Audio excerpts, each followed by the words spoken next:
Here I have ZTE Blade 10 Prime, and today I'm going to show you how to change ringtone on this device. So first of all, you have to open settings, then you have to go to the sound section, advanced, ringtones, Sim 1. You can select one of the preset ringtones.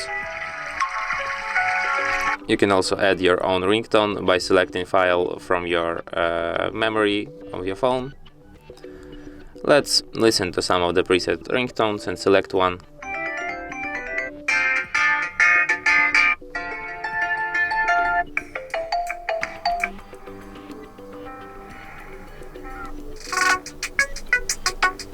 I guess I'll just stay with this one. Sounds pretty futuristic and modern. And that's it. Thanks for watching. If you find this tutorial useful, don't forget to hit that like button and subscribe to our channel.